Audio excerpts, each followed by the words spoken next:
guys before we get started. I was teaching my push class yesterday, and Michael, one of the students in push, he shared the 5 Ps. Now, when I hear the 5 Ps of real estate, I think of one thing. I think, you get the agent that will put it in the MLS, put a sign in your front yard, and sit back and pray someone sells the property. And then you have the agents like me that do the additional fourth and fifth P. That's really important. I price watch the market. And what else do? I prospect every day. I reverse prospect every day. Those are the 5 Ps that I know about. So when Michael said 5 Ps, I'm like, oh, I know this already, except this is what he said. He said the 5 Ps are proper preparation prevents poor performance. I love it. I mean, that's why we're here, right? To get the proper preparation to make sure we're ready to go and we know what to talk about and we're ready to handle these objections. We need to be at a point when we're in front of a seller and we get an objection, the response is there. And we need to have that internalized so that we can really focus on the conversation we're having with the seller and not being in our head thinking about how do I respond to that objection? Because I promise you this, if you're in your head thinking about how do you respond to the objection, you're not really paying attention to the conversation. So I'm going to go ahead and get started right now by asking, is there anyone that has a win that they want to share really quickly before we get into the actual class? Anything happened this past week with scripting, objection handling that you guys would love to share with the group on how you had some success, how you took a listing, how you maybe got your commission, how you just maybe even had the courage to pick up the phone and make your first phone call? So Dave, I can talk about something a little relevant to the class, and you kind of helped Francesca and I with this offline. So we were a finalist in a listing presentation for a property in Wayne, and I actually got hit with a question that in doing this 4 years that I've never been hit before, and it was about digital optimization and increase awareness for deploying the listing, and how are you going to increase optimization digitally for our property. And David helped me kind of reverse the script when I asked him offline to the seller about how we're actually going to be proactive and go find the buyer and drive traffic. And we talked a lot. He sent me a video about reverse prospecting, and we kind of reversed the script on the seller. And long story short, we wound up getting the listing. So we signed the listing, and we're going live in Wayne on the 22nd, and it's a $965,000 house, and we're ready to rock on it. So thank you, David, for that help. You're welcome, Lou. Just so you know, I like scotches that are like 18 years. Let me stop.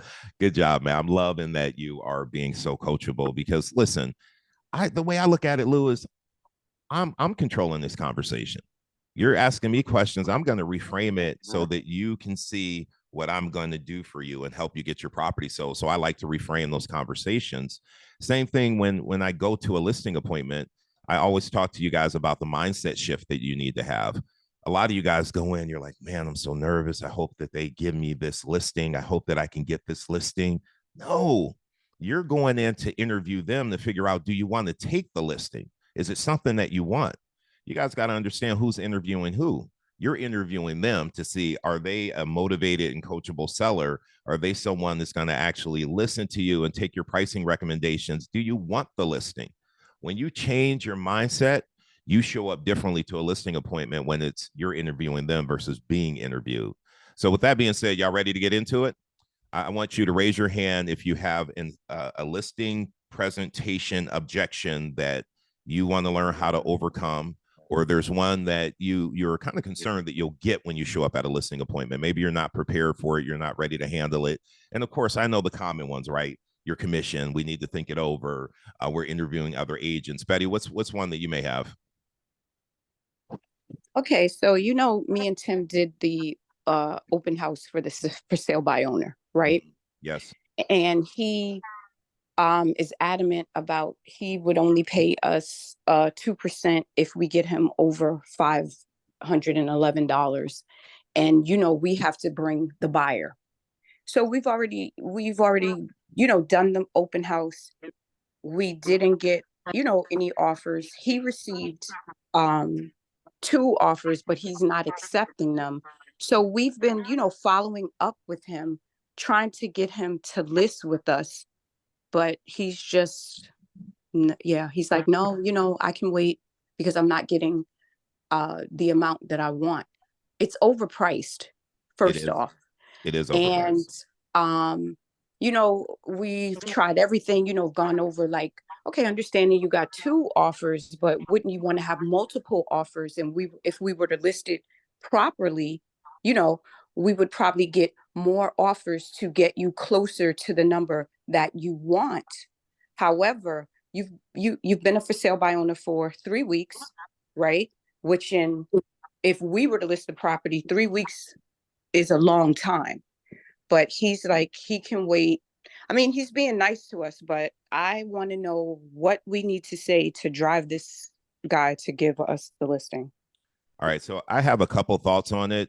Why don't I toss this out really quickly, though? Because one thing we're going to do here, we're going to do some objection handling, but I think it's really interesting, you know, what Betty and Tim are going through. And I think this is something that we could quickly talk through and maybe give her some pointers on how to work with this particular seller. Anybody have any thoughts for Betty and Tim? And I actually, the FSBO they're talking about was in my town, so I actually went and saw them, and I saw the property. When she says it's overpriced, I agree with her. So any Matt, Lou, any people who can, you know, work with sellers, any thoughts on how you would address a seller who is overpriced, only paying 2%, and is not really willing to engage and work with a real estate agent at this point in time? Well, I mean, in my opinion, if they're engaging in a conversation with you, I mean, understanding their motivations about what's important about that number, right? So why are you priced at that number? What's important to you about getting that number? And understanding, sorry, I got a dog barking here, my dog. Just understanding the motivations about why they need to get that number and what that means to them is a great place to start. I agree. I agree. And Betty, do you know that? Do you understand the motivation?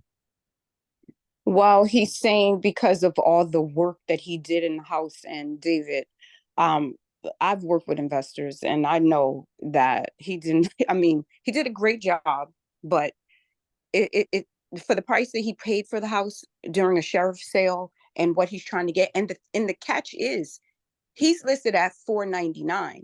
He's saying that he would only pay us 2% if we got him 511 or more. Well, yeah, because he's trying to get you to pay your own commission. It was commission, exactly. Right. But even exactly. at $499, I mean, I'm guessing still that too property high. is like $425, $450, and somewhere in that neighborhood, in my opinion. I would say with all the upgrades, $469 is a great list price, and he may get 500 at that because the last condo that sold in that area sold for $390. Okay. Before I go to Matt really quickly, I do have a question for you, Betty, because you didn't tell me. Do you know what his motivation is? I can't, I'm going to be 100% honest. I don't know. Tim would probably be, he may know, but that is a question I should have asked because, you know, during the tail end is when I started speaking with Tim. Prior to that, Tim was the person who, you know, made all the conversation with him, but I'll make sure because we talk to him every week. I don't let a couple of days go by where we don't speak to him. So the next time I definitely will ask him that. And that is a great question. Well, yeah, because listen, you could be following up, but you don't know what buttons to push. You know, for me, if I'm looking at an investor who flipped a property, cash, a hard money lender? Does his carrying costs, is that costing him a lot of money every month? And what does that look like? But that's a question I did ask him and he said he's fine. He could wait. I understand that. That. And at the same time, though, what is that costing him? Because what you're trying to do is show your value and why he would hire you and pay commission. He's paying your commission. He's just paying it in interest to the hard money lender. So you need to understand what those numbers are so you can break it down and talk to him about, hey, instead of paying them, let's go ahead and get this property sold quickly so you can take your profit. If he even makes a profit, I don't know how much he invested into this property, but you need to have a conversation with him about the numbers. And to do that, you really need to understand the numbers. Matt, go ahead. You got it. Betty, you already know the answer to this question. You just got to follow up, right? That's 90%, Right. 90% of the whole ordeal. Right. So it's like you need to figure out motivation, right? So be like, hey, listen, I know you're investing money. What are you gonna do with that money? How much? Why do you need so much money, right? What about the money makes it important to you, right? What will having $511,000 do for you if I can get that for you, right? Like that, and then that's it. Once you have the motivation, then you can remember that not every deal has to be done today on the spot. So Right. 90% of your income and your pipeline to be completed is going to be all through your follow-up game. So if you're in his space constantly and you know his motivation, and even if you just handle one objection at a time, ding, ding, ding, let time be his pain point. Because when it comes to money, more money, more problems, more time costs money. Time's the ultimate currency. Let that sweat on him. And then when he realizes, oh, he's holding $2,800 a month, $2,800 a month, $2,800 a month. Okay, taxes, another $1,100, another $1,100. Okay, you know you've added up about $10,000 in commission fees already, and you're just paying the house off. Yep. Right. That part. Okay. That part. Good point. Let's see here. Manny, go ahead. I did want to say one thing that I think sometimes isn't really addressed on this call is that you do need to get the listing before you get the price reduction. And I feel like we get caught up so much that we have to get the listing at this certain price that we have recommended. And I kind of made a mistake with the seller right across the street from me, trying to get the price that I know that the house would sell for. And he got so pissed off at me that I didn't believe in all the work that he did, his wife, all the sweat, that he wound up listing with someone else at almost $300,000 more than what I suggested. But the list, but he did get an offer. He did get an offer at the price that I recommended. But my point to this story is I should have just taken the listing. Why? Because I need to get the listing so I could get that price reduction. Now, maybe some of you may say this is the wrong way to think about this, but I want to hear someone else's point of view on this as well. Listen, I believe when we take an overpriced listing, it's us telling the seller that we agree with them on that price.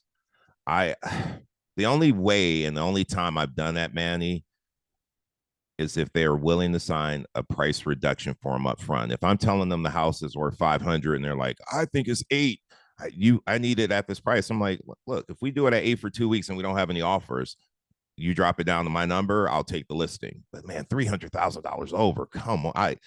To me, I'm running away from that, because what I'm doing is I'm spending a lot of money out of pocket.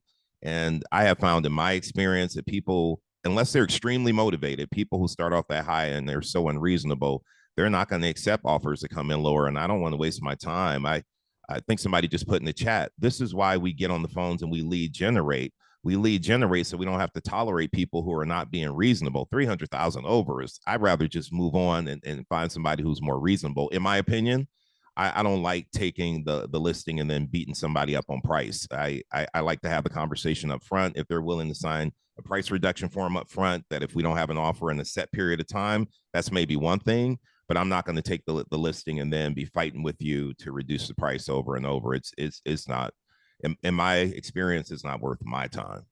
Diego, how you feel about that? And then I'm going to Eugenia, and then Nandini and Lou, and then Betty, and then we're going to move on.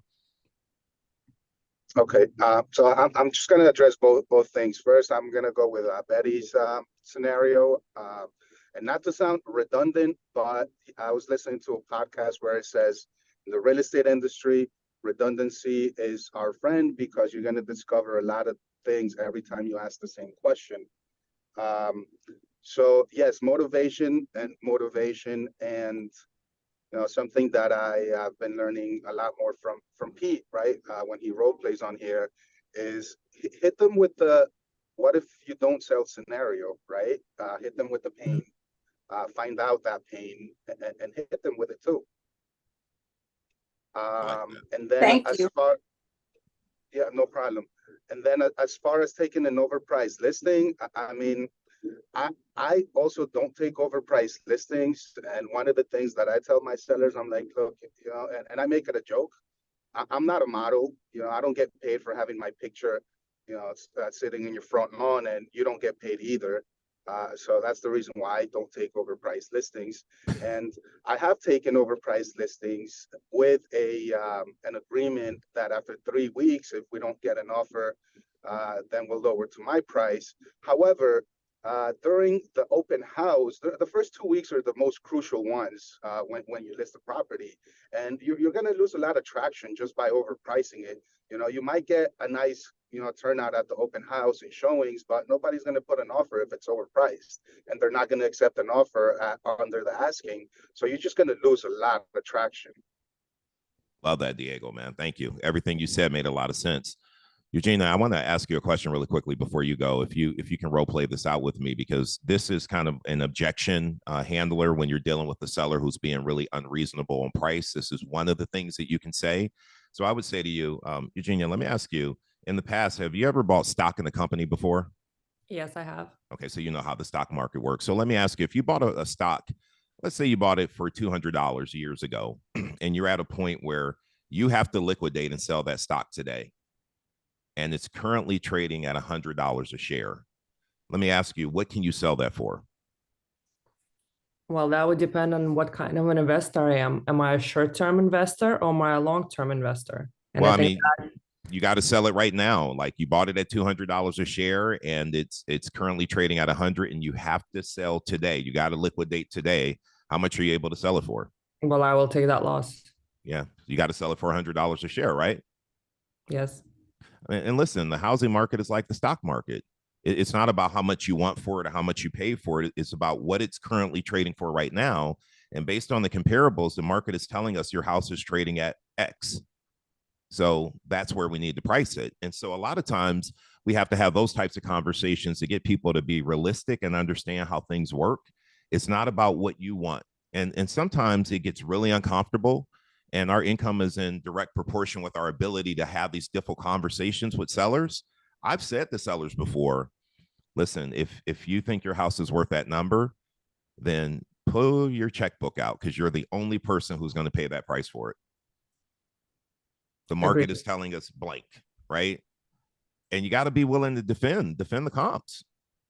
I'm not taking overpriced listings, like Diego said. So thank you for the quick role play. What was your question? How were you going to handle that situation, Eugenia? So I heard a couple of things in what Betty said. So she mentioned that he invested a lot of money in it, but if I stand corrected, she said that he did it himself, like he put a lot of work himself in it. So I think there's a huge emotional component to this.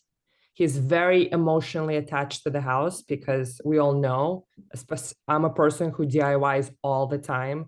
And I think that if I DIY a table, that it's immediately cost $1,000 when I picked it up out of the trash. So there's a lot of emotional connection to it. So one of the things that you have in your script is to show that if you give an example of an explanation that while this is worth this much to you, what if the person that comes in after you takes out what you've invested in, like that kitchen? So then that worth is no longer there.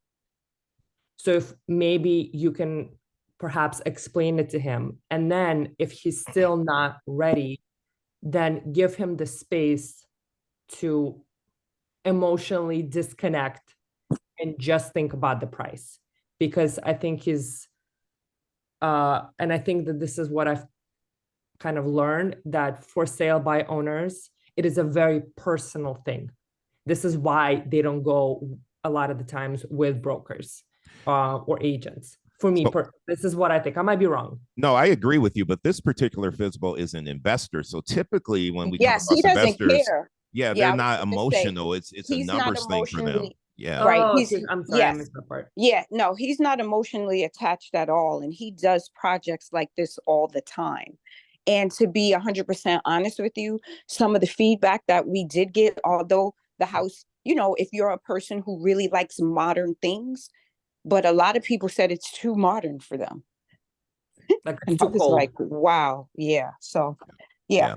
But no, everything that you said, I have to take into face value. And like I said, I wish Tim was on the call, because he can provide a lot more insights, but we have had conversations. And the thing that makes me somewhat confident is that he continues to speak with us. He never, if he doesn't answer, he'll call us back. When we ask him to have a call, he has a call. It's open dialogue. So I just think with time, we, if he doesn't find the price that he gets, that he wants on his own, he may consider listing with us. But then we have to get him from that 2% just paying us to pay the buyer. Yep. Okay. Thank you, Betty. I'm going to wrap this up after Nandini and Lou goes, and we're going to get into objection handling. So any listing, presentation, objection handling that you guys want covered, throw it in the chat right now so we can make sure we're covering those. Nandini, go ahead. Just one thing. I'm so sorry. To go back to, I'm sorry, I don't remember his name, who said about taking an overpriced listing. Never. I did that last year for sale by owner in Teaneck, 5 Melee Court. You can look on the New Jersey MLS right now. It's back. It expired with me. I told him the price that he should have been at. He didn't want to list it at that. I got him 4 offers. He didn't want to accept that. He relisted it with somebody else for more this time, and it's still sitting there. Taking a overpriced listing is a waste of your money, because I paid for paid for photography, a cleaning person, and staging, and I got nothing. Don't do it.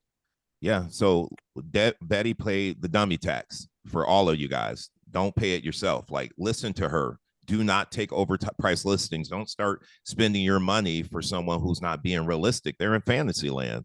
And Betty, later, if we have time later on today, I'd love to talk to you about this guy's motivation, because to me, it speaks of not being motivated, but I could be wrong, but we'll talk about that later on. Nandini, go ahead and go. It.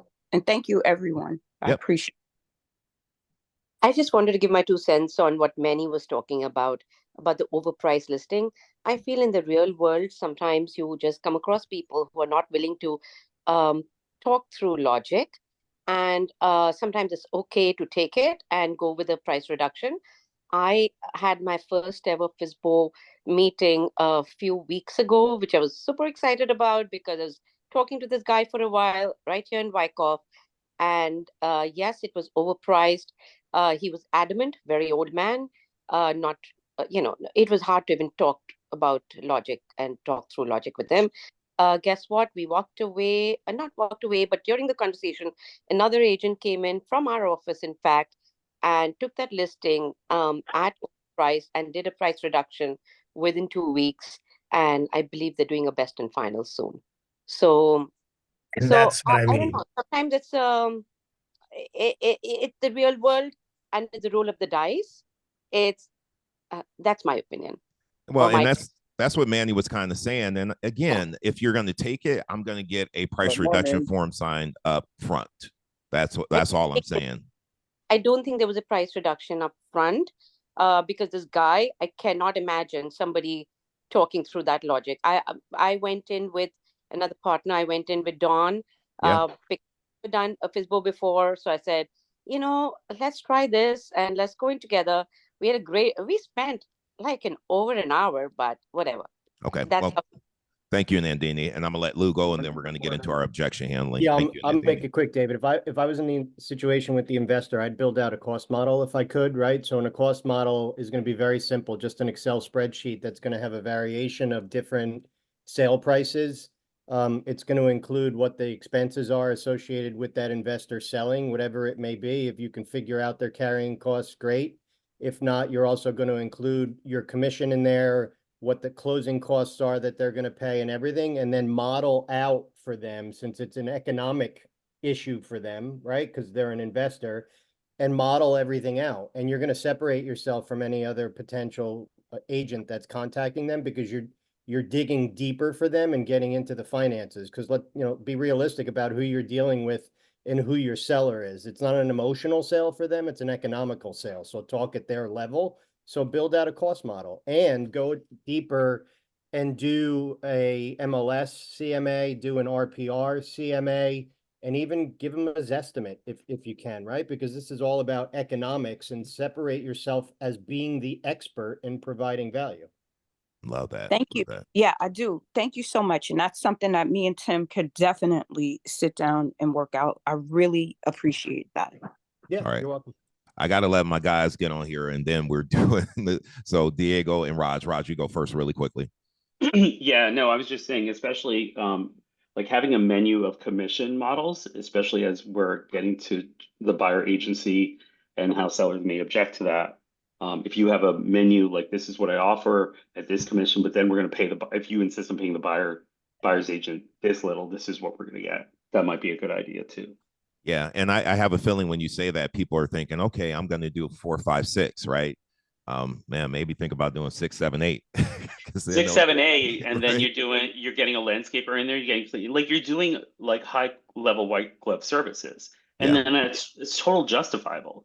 Yeah, it is. They're probably going to pass and say, I don't need all that white glove. Let's just do 6, and then you're going to end up getting what you want anyhow. So good point, Raj. Diego, go ahead. Yeah, so Lou kind of touched on the subject that I wanted to say to Betty about, finding out. And I would find out, look, what did you do to the house? When did you buy it? How much did you buy it for? What did you spend in renovation? And do a whole, net sheet. And also remember, he's going to pay capital gains on anything if this is an investment property, and then ask them, look, what are you looking to do? Are you looking to pay these capital gains, or are you looking to do some sort of 1031 exchange? What are you looking to do? Are you looking to reinvest this money? So that information is very important. What if he's looking to reinvest the money and you find him another property off market that he could just buy that from the proceeds of this and not pay any capital expenses? Makes a lot of sense, Diego. Thank you. And Diego, man, you had me laughing on the live this morning. That was funny. Anyhow, guys, so here's the rules as we move forward. There are no passes. If I call on you, you can't say I'm not ready, I'm passing. Here's what I want you to do. I want you to understand we're all in here because we need the practice, and we sweat in practice so we don't bleed in war. It may get a little uncomfortable.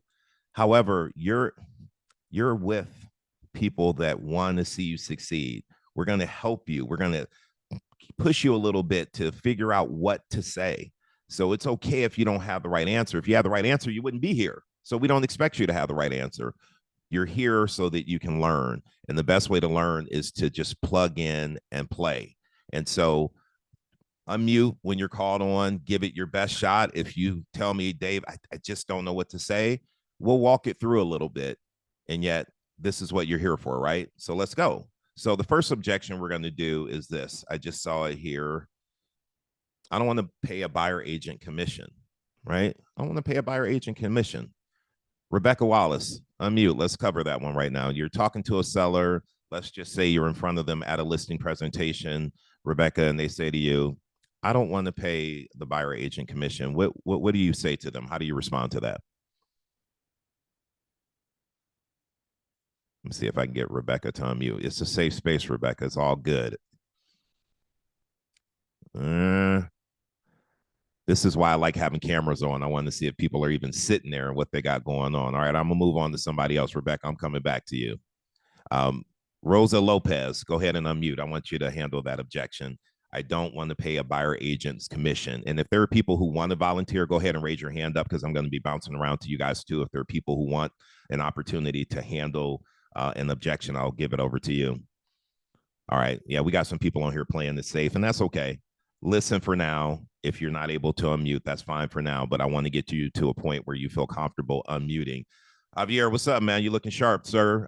Listen, I appreciate you, being here. I hear you on the commission, but we're not willing to pay the buyer agent commission. We're willing to pay you your listing fee. If you're willing to do that, we'll sign with you tonight. Great. Let's sign right now. Oh, shit. Right. Well, the reason why I'm not going to go back and forth with that is due to the fact that, again, dual agency is something that I promote, right? Yeah. And if there is a situation where the buyer is going to, because you're talking from the listing side of things, right? Yes, sir. Yeah. So the listing side of things, if they're only willing to pay one side, that's great.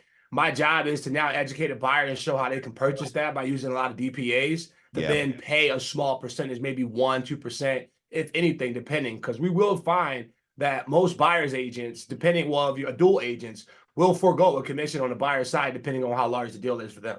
Yeah. So Javier, can you get paid by two different parties in one transaction? Not in Jersey, you can't. Well, in Pennsylvania, you can. So really? Yeah. Well, again, it's you're talking about putting everything on a HUD-1, right? So again, we're going into the details of how we're going to get paid. I think it has to be transparent.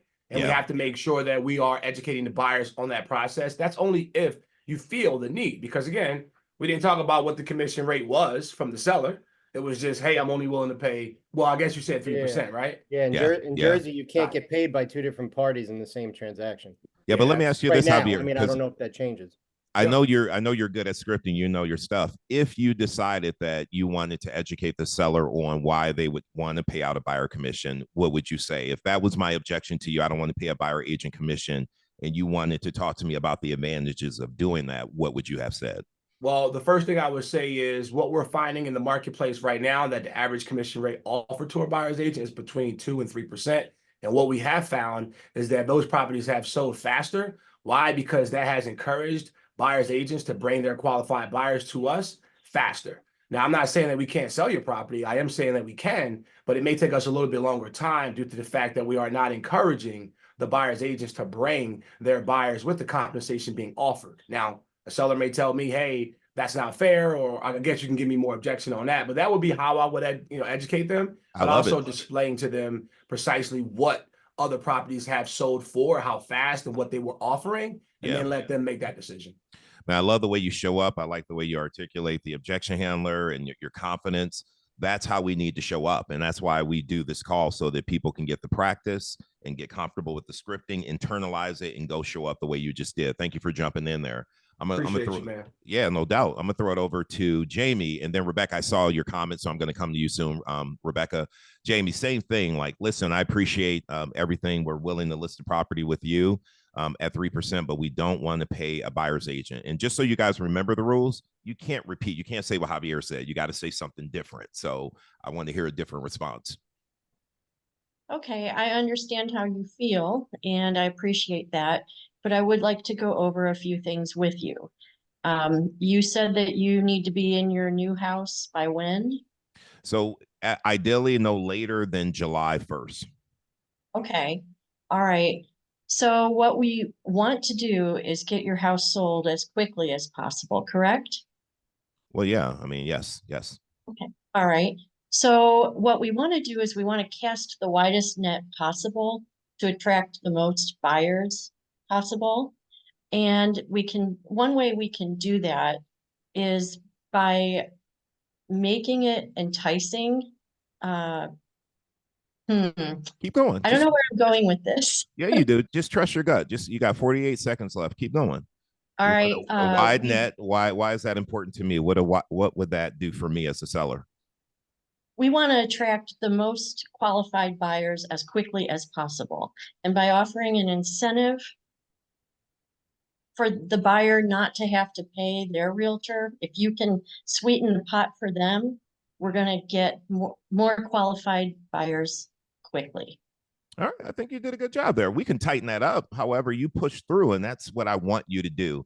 Like, what's the saying here from Michael? Proper preparation prevents poor performance. Like, we got to be ready. However, this call is to help you get there, and just continue to push through. When you feel like you don't know the answer, just continue to push for it. I love that. Thank you. Anybody have any feedback for her on what she could have said differently? How would you change that up? Let me ask Ashley. Ashley Augustine, she's like, don't call me David. Don't stop. That was perfect. Don't stop talking. Just keep going. Yeah. Do you have anything you would add to that, Ashley? Other than, do you know how buyers search for homes? Right. Do you know how buyers search for homes? Internet. I guess they get on the internet. Okay. They get on the internet, and a lot of times, do you know that a lot of times buyers have buyer's agents? Yeah. Okay. Makes sense. All right. So right now we're in the spring market. A lot of inventory is popping on the popping in on the market. So if there was, let's say, 3 homes in your area on the market, and all of those buyers have buyer's agents, right? And 2 of those properties is offering a buyer's compensation, and yours is the only one not. As a buyer that has looked at all of the inventory, which one do you think they would choose if they knew they had to come out of pocket on top of their closing costs, their down payment, and everything else? Which home do you think they would have to choose to save that out of pocket 2%. Your home, which is similar to the other two, but is not offering their buyer's agent any compensation. I hear where you're coming, Ashley. And listen, this seller, I mean, they were buying the property. You could just say, let me ask you, if you were out searching for your new property, you said you have to be in by July, and your agent was taking you out, and there were 3 properties. 2 of them, the seller was paying the commission. 1, you had to pay the commission. Let me ask you, which one would you go see? Like, get me involved in that conversation. Like, and I'm gonna give you a real answer. I'm gonna go see the ones where I don't have to pay the commission first. Exactly. Right. But I hear where you're coming from. Good stuff. Ashley Davidson, what's up? How you doing, Ashley? Good. I actually was going to say what you just said, throw it back on them for when they buy. Okay. But I also didn't know, I don't know if I missed it, but if anyone asked why the seller didn't want to pay the buyer's agent? I don't think anyone asked that. And I think we need to come and ask questions. So Ashley, I would tell you, I need this money. This house we're buying, it's an upgrade for us, and I need the extra money for the down payment. So if I can save that additional 3%, why wouldn't I? Okay, I understand that. So money is the most important thing to you, you're saying? Yes. Okay, great. So let me ask you a question. If you get all the money that you feel like you need to then have your down payment to move forward, what would you do if you had to then pay your agent? Ooh. I mean, I hadn't thought about that. I don't know. I hadn't thought about that, Ashley. Right. So a lot of times we're seeing, first-time home buyers, we're hearing how rates are a struggle, inventory is low, prices are high, and now they may have to pay their buyer's agent. Do you think that those buyers are going to go to your home, or do you think they're going to find another home where they don't have an additional cost? Wow. Okay, I see your point. All right, Ashley, that's good. You guys hear what Ashley's saying? That's really good. It's a good delivery. All right, let's go. All right, so I want to move on really quickly to another objection. I'm going to go to Al. Al, listen, I appreciate everything you said. We met with 3 other agents. So my wife and I were going to think it over tonight, and we're going to make a decision by tomorrow afternoon. So we'll give you a call back. Thank you so much for coming by. We'll give you a call tomorrow and let you know what we decided.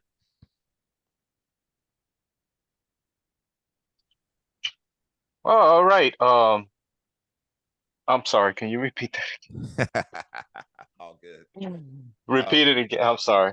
No, all good. So you're at my house. We're at the listing appointment. You've presented, and I say, hey, listen, Al, great job. Listen, we interviewed 3 other people. We're going to think it over, make a decision tomorrow, and we'll let you know what we decide. So thank you for coming out. What are you going to say? Okay. Yeah, I definitely respect that you want to make the best decision possible. Now, tell me, if you didn't have this commitment to meet with the other agents, would you go ahead and move forward with me today? Well, I've already met with them. We just need to think it over and evaluate who we want to hire. We've already talked. All right. Got it. So, why don't we do this? Why don't we go ahead and move forward with the paperwork? And if I'm not comfortable with that, let me just give you a call tomorrow. We're going to talk about it tonight. I'll give you a call back tomorrow and let you know what we decide. I mean, I got all your information, got your pricing, know your commission. We're going to make a decision sometime in the next, 12 to 18 hours. We'll give you a call and let you know what we decide. Right. And I can appreciate that. Now, what if the buyer's out there for you tomorrow and you missed out on that opportunity? Don't you think it would be pertinent to get things going right away? Yeah, that's why we're going to have a decision made by tomorrow. Hopefully they will be around on Sunday. We were going to think about it. It's a lot of information to review, and we'll give you guys a call back on Saturday and let you know what we decide. Right, great. Why don't we do this? I mean, we can go ahead and get everything going. I can contact those agents for you. Time's up. I got to cut you off. Time's up. I'm going to throw it over to I got caught off guard. It's all good. Listen, well, that's why you're here, so you don't get caught off guard in the future. Like you got to have that response up here. So you could be out swimming laps in the pool, and somebody walks up and says that objection. I want you, it should just come out, no matter where you are and what you're doing, and that's why you're here. So don't worry about that. You'll get it. Javier, how would you overcome that? And then I'm going to Bomika. Can you hit me with the objection so I can lay it out flat? Absolutely. So Javier, like, thank you so much for coming out. Appreciate everything you share. We have already interviewed 3 other agents. We're going to think it over tonight, make a decision tomorrow afternoon, and we'll let you know what we decide. Okay, great. Not a problem at all. Did I answer all your questions?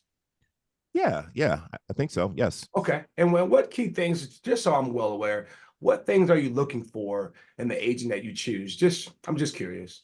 Well, listen, I'm looking for someone that has a great marketing strategy, and I like what you laid out for us. What's important is someone who's going to get our home so quickly for top dollar. We need every penny for the next home we're buying, and Yes. I need someone that can execute and get it done. Yeah, absolutely. I totally agree with that. This is a major decision, so I want you to take as much time as you need. But before I go, you said that you're going to be buying another house, and I know we spent a lot of the time focusing on this property. Where you guys headed? So we're actually headed to Southern California. Oh, beautiful. What's taking you there? Job promotion. Nice, man. Nice. How soon do you need to get there? So best case scenario, July 1st. I have to be out there no matter what to start this new job. Ideally, I want the whole family to go. Yep. So I'm hoping we can get this sold. If not, I'm going to have to go out there, and my wife and the kids will have to stay here until we sell. Yeah, we don't want that to happen. Have you decided on the property you're going to purchase out there? Yeah. Well, actually, we're going to do corporate housing for the first year, and then we'll make a decision. Got it. Not a problem at all. Well, here, I brought these list of questions that I would love for you to go through and actually review them and have those previous agents answer some of these questions of what they're going to actually do. This way you have more information than you need. Well, the more information, the better, right? Because you want to make sure that you're making a well-educated decision, correct? Absolutely. Cool. And what time are you going to make this decision again? You'll hear from me before 3 o'clock. Not a problem at all. Well, hey, thank you very much again for your time, and I'll talk to you tomorrow. Okay. Javier, really good. I like the way you deliver. I was wondering if you were going to attempt to close me, if there was something you were going to do to close me right then versus allowing me to think it over. But I like your approach. 3 p.m. Yeah, that's why I wanted to know the time, because I would have called you and the next day in the morning. But then I would have also the corporate. See, that was clever. Like the corporate stay. I was hoping you were going to say we're looking for a property. And I was like, okay, great. I had to throw you off, man. Come on now. Threw me. It's all good. It's all good. Thanks, man. All good, man. You're good though. I like it. Bomika, what's up? How would you overcome that? We're gonna think it over. We'll get back with you tomorrow afternoon. You're at the house, and Bomika, here's your mindset right now. You're so hungry, Bomika. You're 2 months behind on your mortgage. Right? You have a kid in college. You have to make some money. You need to get this listing. You do not want to walk out of this house without having me sign. So what would you say to me if I told you I need to think it over? I've interviewed 3 other agents. We'll make a decision tomorrow afternoon. All right, David. Is this the only reason why you won't list with me tonight? Yeah, we just need some time to think it over and just make sure we're making the right choice, Bomika. I completely understand. And do you have any more questions that I can answer for you? No, I think everything. Yeah, I think we have all the information we need. All right, David, remember when over the phone we were talking about, there were a couple of questions that I asked you, and I asked you if you feel comfortable and confident that I can get this done for you, are you willing to list with me? And you said yes. So do you feel comfortable and confident that I can get this done for you? I do. I mean, I like everything you laid out. We discussed the price, your marketing strategy. I like everything. And yet, we met with some other good agents too, and I like what they had to say. So I just need some time to evaluate and just make sure we're making the right choice. I really appreciate that, David, that you guys need to think it over. Here's what I'm going to do. I have to return some calls and some texts. I'm going to step outside for 10 minutes, and I'm going to come back. And we're going to have to decide tonight that if you're going to list with me or if I decide to take that listing. All right? Okay, sure. All right. So I'll see you in 10 minutes. All right. I was waiting to see if you were going to go down that road. Listen, what do you guys think about what Bomika said? And listen, when I first learned that script, I was like, I'm not doing that. I'm not doing that I script. love the takeaway. 100% confident, yes. It's such a great. I remember it was a house. It was in West Milford. Michael Wagner, an expired listing. I go out there. I meet with them. It's like I did a great job, and they were like, "We need to think it over." And I remember learning the script. I don't know if it was Mike Ferry or somebody else I learned it from, but the script was in my head, and I remember saying, "Hey guys, you know, just what Bomeka said when we talked. You said if you were confident, you would hire me." So obviously you guys need to think things over, and my wife and I are exactly the same way. So I'm going to step out to my car and make a few calls. When I come back in, we're going to make a decision whether you choose to list with me or if I choose to take your listing, and either one is fine. And then I just left and went to my car. And so I get in my car. I remember calling Michelle. I was like, remember that script I told you about? I just used it. I'm talking to her, and I'm like all jazzed up because I executed the script. And then a few minutes later, they started flashing the front porch lights, and I go back in. And I walked in, and they were like, "Hey, we're going to list with you tonight." And I was like, yes. That takeaway close is so great, because here's what you have to understand sometimes. Sometimes people just need to look at each other and say, you like this guy? Like, is he the one? They just need that opportunity. And we try to stay in their face, and we don't give them an opportunity to actually even think about it so they can make a decision. Go walk away and come back. Because what are you doing by doing that? You're showing them that you're a great salesperson and you know how to close. And they want to hire somebody that knows how to close. So show them that you know how to do it, and do it with confidence. I'll be back in 10 minutes, and go walk out to your car. They're going to be like, well, damn, the other people didn't do that. Right. And then offer up. I'll call those other agents and let them know that you didn't list with them. Take that off their plate too, because they don't want to make that call. Good job. Good job, Bomeka. Matt, what do you have to say about that? Or did you want to role play it? I wasn't sure. Yeah, I had some role play for it. Okay, listen. So Matt, appreciate it. We're going to think it over, and we'll give you a call tomorrow afternoon, let you know what we decided. Great, David. I appreciate that. And I thank you for the opportunity again. You know, most people want to take the time to think about making a decision like the one you're making. But let me ask you a question before I let you go. On a scale of 1 to 10, how absolutely ready are you? I mean, I'm a 9. Like, I'm ready. Okay.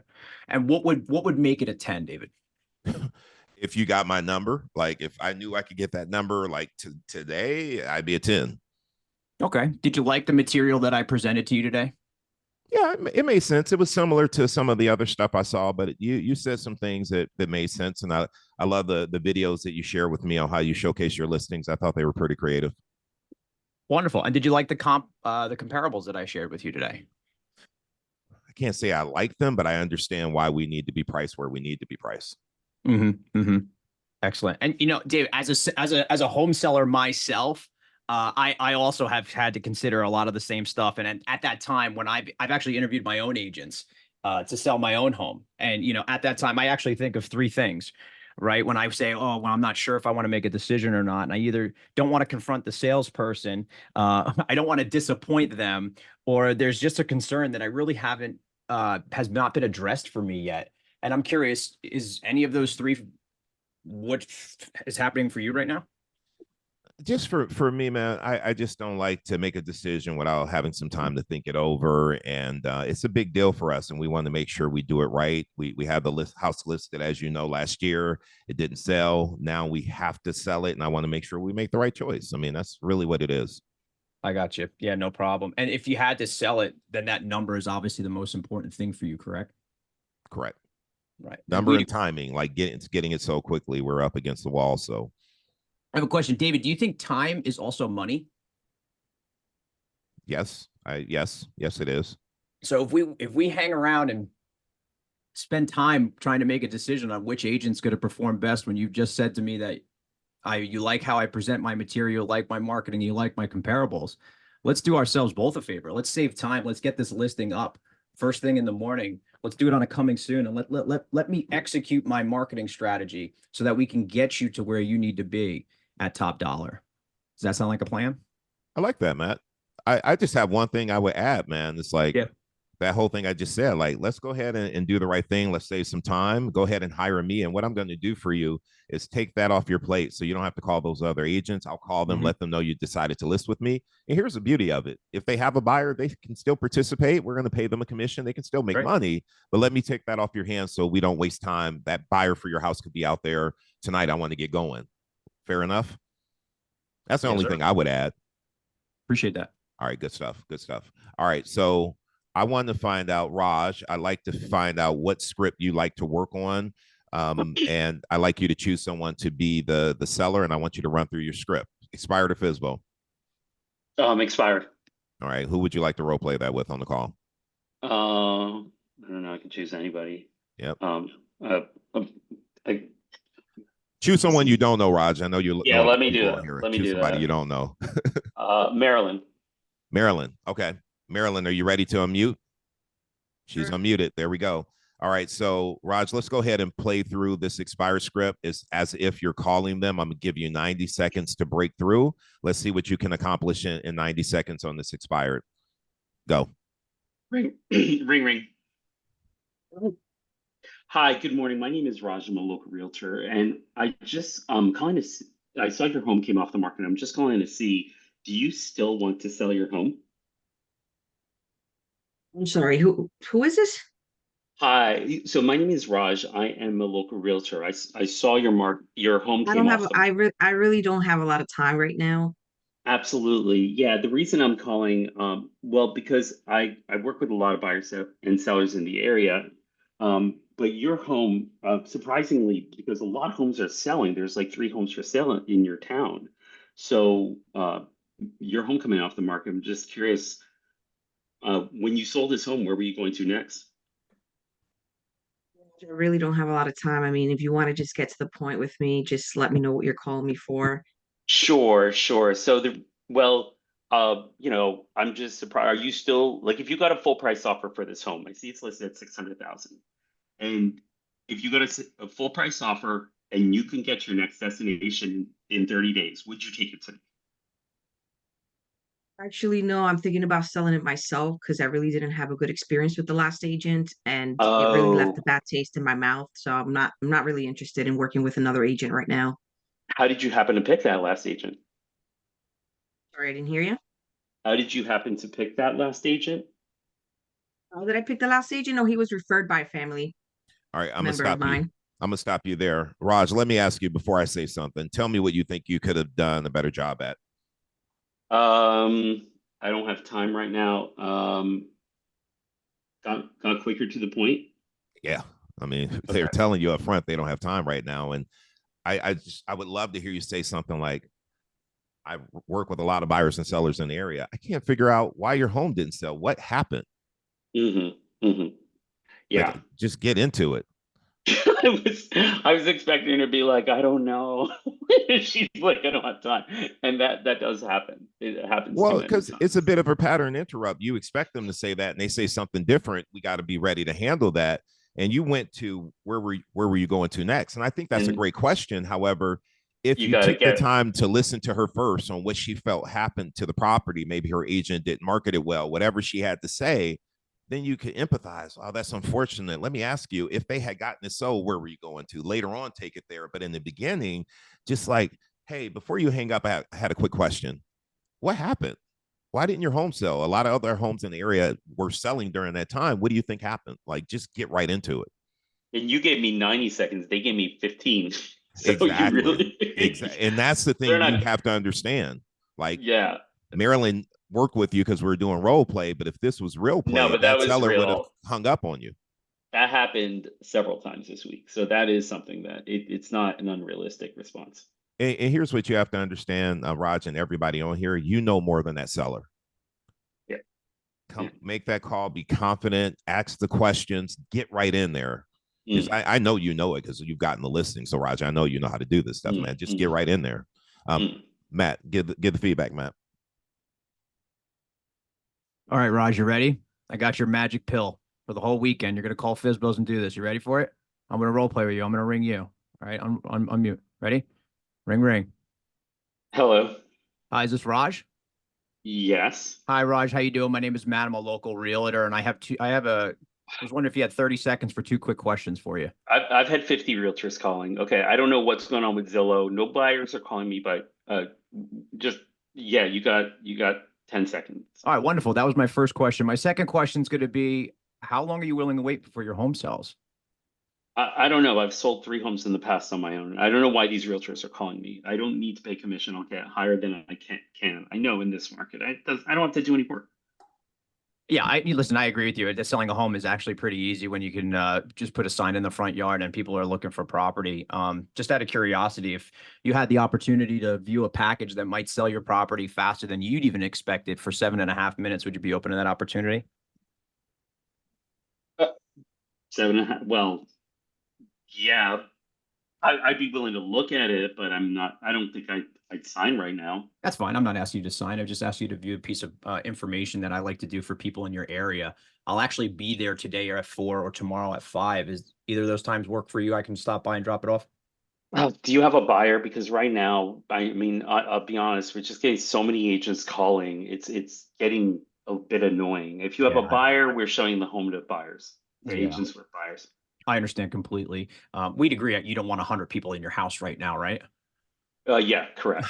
Okay, so now my All time's right, up. I'm But gonna yeah, pause. that's where I'm going. Now I'm going to go in there and I'm going to talk to you about how I'm not going to bring 100 people. I'm only going to bring one buyer. That's the entry. I got rushed off the phone and I heard some agent out in California and does works a big market. And his entry is, "Hi, how you doing? My name is so-and-so with so-and-so's Realty. And I'm just curious if you had 30 seconds for 2 quick questions for you." Most of the time they say yes. They say, "Great." That's my first question. My second question is script. All right. So love it. So Matt, I appreciate that. Let me ask you guys, are you getting value from hearing these conversations and what people are saying? I like what Matt said. He gave Raj a challenge. I think we need to have a challenge this weekend to get you guys out of your comfort zone and to start picking up the phone. Let me ask another question. And don't BS me. Don't say yes if it's really a no. Who's willing to get out of their comfort zone this weekend and pick up the phone to call some for sale by owners? All right, here we go. I'm about to put my phone number in the chat. Don't waste my time and put and text me and you're not willing to do the work. Putting my phone number in right now. I want you to text me and say, "David, I'm taking the challenge. I'm going to send you back my Instagram account so that you know how to tag me. And I want you to get on the phone and call a for sale by owner today." I like Matt's script. I don't care what script you use. I don't care if you just call them and say, "Hey, can I come see the house?" And you don't even go through your script. What I want you to do right now is get comfortable picking up the phone and calling them. I want you to go out there and see their house. I want you to go get the preview. Get out of your comfort zone. They don't bite. They don't bite. And what you need to understand is that it's okay to get out there and go have a conversation. What I used to do in the beginning when I was nervous, I wouldn't script over the phone. I would just say, "Hey, I'm a local real estate agent. It's my job to know the inventory, even properties not on the multiple listing service. I hadn't seen your home, so I'm going to stop by really quickly and just get a quick preview." And when I'm there, I had a clipboard and my script was right on my clipboard. And as I'm walking through the house, I'm like, "So when you sell the house, where are you moving to?" You know, I'm just going through the script, having a casual conversation, getting all the information that I need from them once I'm actually in the house. Here's what we all know: 90% of FSBOs end up listing. So, you know, in your county, if you got 10 FSBOs out there, 9 of them are going to list. They're not going to call your office and they're not going to look for you. You got to go find them. And what you need to do is go understand what their motivation is. You got to understand what problems they're having as a for sale by owner. And your job is to become a problem solver. So right now, what I want you to do is get out of your comfort zone. Your hands might be sweaty. Your voice might be shaking. Go do it anyhow, because this is money for you. And we're all calling our database and we're doing all this work to find business. They have their hands raised. The FSBOs are like, "I have a house to sell." Like, why are we not calling them? FSBO stands for fastest source of business opportunity. That's how I grew my business. I moved from Houston to Dallas. I knew nobody. I had to get on the phone to call people. I'm going to call the people who have a house to sell. So find out what their motivation is and don't make it about you. Don't make it about, "I got to get this listing right now." Think about Zig Ziglar and what he says. You help enough people get what they want, you'll always get what you want. So find out what they want, find out what their motivation is and what they're looking to accomplish, and then solve that problem for them and show them that you can help them get it. And even with your help, even after paying your commission, they're still going to come out ahead.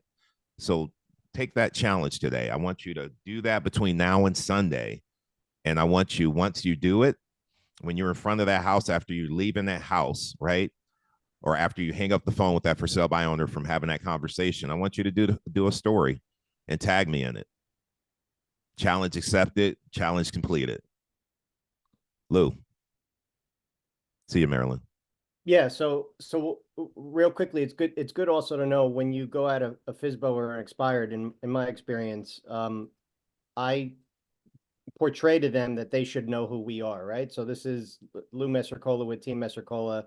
I'm with Keller Williams. I'm sure you're familiar with us and the great work we do in your area, right? And be assumptive that they're already familiar with who we are, and then silence. And they're either going to say yes or no, and then you can respond off of that. If they say that yes, then they say, then you give them your spiel. I'm glad that you're familiar with us already. We're working in your market, selling homes at X% of listing price, right? 108, 109. If you don't particularly have that, then you can go to your brokerage for what your brokerage is doing. If they say, no, I'm not familiar with you, great. Let me tell you a little bit about how we work with our for sale by owner clients that are in your similar position, or you expired listings that are in your similar position. And then that's when you start to provide the value. But it's an easier icebreaker, in my opinion, when you say, I'm sure you're familiar with this already. I love that. I love that. The only thing I did differently than that, Lou, is I stopped saying what company I was with when I was calling FSBOs and expireds, because I was finding a lot of the FSBOs were old expireds that went to go sell the home on their own. And if they had a bad experience with my company, and I start off by saying that name, sometimes they just shut down. So I just would always say, like Raj was saying, hey, I'm a local realtor. And I wouldn't say the company name up front, because I had some people who, once they heard it, they just shut down because they had a bad experience with another agent from the company. And you could, great. That's another great objective, Dave. You know, you enjoy McDonald's. If you went to one McDonald's and you didn't have a good experience, would you stop going to McDonald's? No, man, I love those fries, man. Of Exactly. course, I You get my know, if fries. they didn't put the right amount of salt on your fries, you go to the next McDonald's. So there's always going to be an objection. It's just like you talked about it, getting comfortable, being uncomfortable, and ready to respond. Lou, my new hack, when I go to McDonald's, I'm like, I like fresh fries, no salt. And they make them fresh. And then I'm like, can I have a salt packet? And I do it myself. Javier, I'll let you get the last word, man. What's up? Yes. I wanted to say thank you guys very much. This room is filled. This is like a dream come true. I just put it on my Facebook. I wanted to talk to the people who haven't role played today. And I want you guys to realize that embarrassment is the cost of entry, right? If you aren't willing to look like a foolish beginner, you will never become a graceful master. That's a quote that I heard, and I felt like when I first heard it, I was like, man, that really hits for a lot of the folks who feel like role playing. I mean, this room has over 60 people in it. That's a lot of people, right? So role playing in front of this many people is cringy. I totally get it. But I want everyone to understand the value, and I'm sure you guys do. I'm sure this is just normal for you guys to have this many people in the room. But for me, I'm like, man, this is like a dream come true. So I just wanted to give that quote out and let everybody know that I'm super excited about pulling back up every Friday. And hopefully we can do this more often, because this is the time for us realtors to really step it up, as we understand the public perception of us and what we do has been lowered greatly. So now we are being challenged to step it up linguistically and make sure that we are transparent. I hear that a lot of you are from Jersey. I work with agents across the country, and we have tons of different rules and laws. But the fact remains that we have to get better at communicating, not just the contracts, not just, the buyers, the consumer notice, but the process, right? The process. So I plan on, pulling my weight, making sure that I'm here and encouraging everybody else. But we got a lot of work to do, and I'm excited to be able to, to have you guys, and thank you, David, for inviting me, man. This is Absolutely. Can you repeat that quote, man? Embarrassment is. Yes. So the quote is this. I don't know who wrote it. My wife sent it to me, and I was like, damn, this is good. All right. So embarrassment is the cost of entry. If you aren't willing to look like a foolish beginner, you will never become a graceful master. Love That's it, beautiful. man. Oh man. Thank you so much again, man. Javier, are you sporting the shorts with the shirt and the tie? Or you got the So you know what? I do have the shorts on today. I'm always in a suit and tie, guys. If you ever catch me in a hoodie, then you're lucky. Okay, so I'm always I do have the shorts on underneath here. I do my my Mr. Wonderful get. Yeah, that's what he does. So I do it as well. No it keeps doubt, me. man. It keeps the airflow good. You know what I mean? It gets hot Yes, in this yes, room. sir. Mandatory. Yes, it is. Mandatory. Yes, it is, man. Love your energy. Definitely come back, and we're going to do more of this. And the one thing that I'm working to do, if you got to jump off, I know we're over at 9:30. Jump off if you have to jump off. But what I'm working to do is all these people with their cameras off, having those cameras on so we can see your face. We need to be able to get uncomfortable. And that's what I work on every day with my clients, is teaching you guys how to learn how to get comfortable being uncomfortable. I'm still uncomfortable when I do speeches, when I'm on here doing calls. It's a little uncomfortable. It's okay though. It's okay. And so I need you guys to get off the sidelines. Hey, I see you. Thank you for turning your camera on. What's up? I need you guys to get off the sidelines and play. Start raising your hands. Start volunteering. Maybe you're not the agent. Maybe you volunteer and be a seller.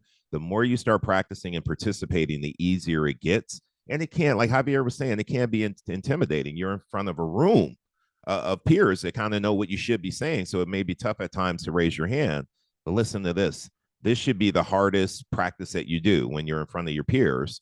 And when you get in front of a seller, anything they say to you, you're like, that's easy for me. It's like that video interview with Michael Jordan when they say, tell me about game 6, where he had 13 seconds left on the clock and he hits that game-winning shot. He was like, oh, you should have saw me in practice. I wasn't concerned. I practice that shot all the time. So when I'm ready to take it during the game, I'm good. That's how we need to be. That's why you're here, so that you can learn how to perfect what you say, so that when you have the opportunity and you're in front of a seller, no matter what they throw at you, you know how to respond. So I appreciate you guys being here. I'm gonna let you guys go. I hope you take me up on my challenge. Thank you. Appreciate you guys. Everybody in Push, I'm looking forward to seeing you guys on Tuesday so we can push it real good. I appreciate you guys. Y'all have a good one. Have a good weekend. Javier. Ashley. Yes. You do a script call. Yes. Don't you? In the morning time. Yeah, And we do.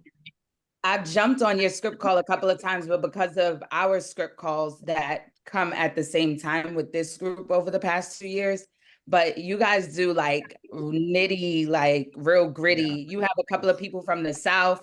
Yeah, like, it gets pretty aggressive in our dope. calls. Yeah, it definitely does. Yeah. But we're going to be taking our Friday calls and bringing them here.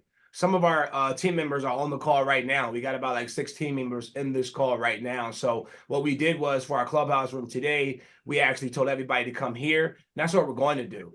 We want to make sure that we push harder when it comes to linguistic training and finding more people. I am on a mission to find more realtors who truly take what they do seriously. Right. And what I do personally, guys, I make it harder for realtors. I want you guys to step it up. I serve on the board of directors for the Association of Realtors for Bucks County and for Pennsylvania. And there's not a lot of people down at those meetings at the state capitol. So again, I'm not going to pour that into you guys right now, but again, there's a bigger mission here. And I reached out to David. I'm going to be reaching out to him again after this meeting and just really finding how I can add on to what he's doing and how we can continue reaching more agents across this country, because there's going to be a lot of people leaving this industry. And we want those who really want to step it up to have a safe haven to do so and have a safe space. And everything that David stands for is what we stand for. So we couldn't ask for a better match. Thank you so much for pulling up, though. That's what's up. That's what's up. It's dope to see you on here, because I was like, I wanted to get on those more, but I have other role plays at the same exact time. Yep. But yeah, it was definitely a couple of times I jumped in on your call. So it's really good to see you in here. Thank you so much. I'm happy to be here. I cannot wait to do this more often. And the timer, David, that was nice. 2 minutes. I'm like, whoa, I got to step it up. I love that. Well, you did well, man. You did well. And guys, listen, go out there, go get your unfair share. Fastest source of business opportunity. Go get it. Thank you. Thank you again. Thank you, guys. See y'all later on. Thank you. Yes. Have a great day. Yes, y'all be good. For sale by owners this weekend, right? That's right. That's right. Thanks, David. Thank you.